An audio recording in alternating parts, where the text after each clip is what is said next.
Bah vous allez rire, j'avais oublié que nous étions le 21 juin et que c'était la fête de la musique.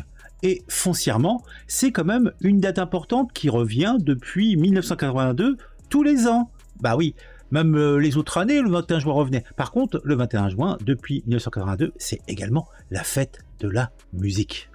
Alors, on va se plonger dans l'ambiance musicale et festive de la fête de la musique et découvrir ou redécouvrir un petit peu l'histoire de cet événement. On va regarder ensemble les origines de cette célébration et ce qui se passe pendant cette journée, somme toute assez spéciale. Alors, qui y participe et pourquoi aussi cette date est si symbolique. J'aborderai également la portée internationale de cet événement unique. Alors, préparez-vous à vous immerger dans l'univers de la musique. C'est pas beau ça, mais quand même, hein. Ah, ça fait plaisir.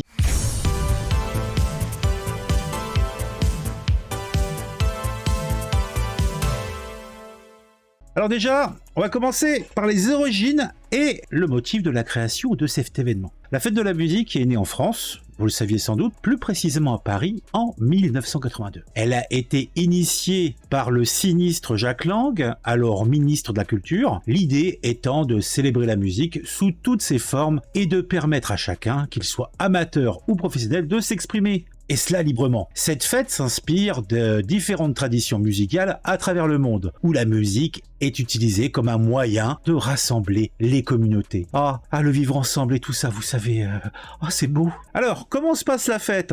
Alors ça se passe le 21 juin de chaque année, les rues, les places publiques, les bars, les parcs et de nombreux autres lieux se transforment en scènes vivantes. Des musiciens de tout horizon, professionnels ou amateurs, des groupes locaux, des orchestres, des DJ et même, comme je l'ai dit, des amateurs passionnés se réunissent pour partager leur passion commune, la musique. Des concerts gratuits et ouverts à tous sont organisés partout dans le pays, offrant une variété de genres musicaux, du rock à la musique classique, en passant par le jazz, la pop, l'électro, bon pas assez de happy hardcore à mon goût, mais bon, entre autres. Bon, et puis plein d'autres musiques, du folk et tout ce que tu veux. Alors, pourquoi ils ont choisi le 21 juin ? Alors, c'est une question qui revient souvent. Cette date correspond au solstice d'été, le jour le plus long de l'année, dans l'hémisphère nord. Et nous sommes dans l'hémisphère nord. C'est ouf quand même. Elle marque le début de l'été et symbolise le renouveau, la joie et la célébration. Le choix de cette date permet également de profiter de la douceur des soirées estivales pour prolonger les festivités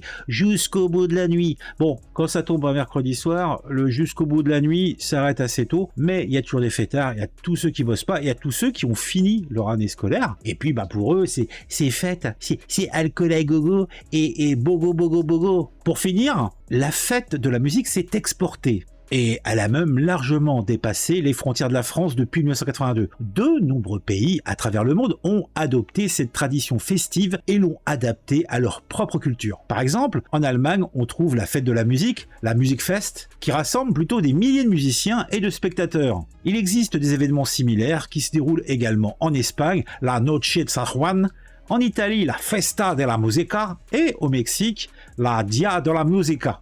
Bon, c'est à peu près pareil. Et dans bien d'autres pays encore, mais on va pas non plus parler des pays qui ne comptent pas, et les pays qui ne comptent pas, c'est les pays où on n'applique pas la fête de la musique stricto sensu, système français, bordel. Bon, en tout cas, chaque pays met en valeur sa diversité musicale et offre bien sûr des expériences uniques.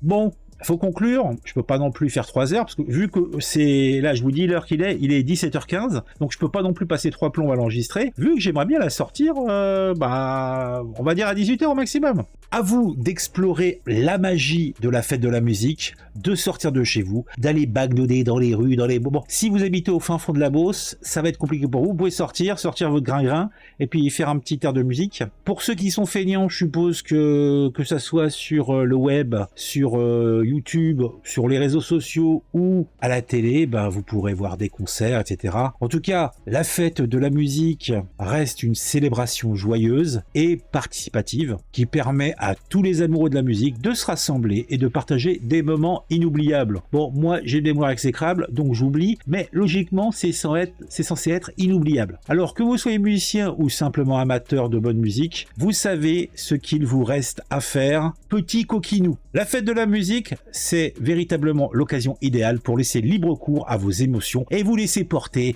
par les mélodies envoûtantes.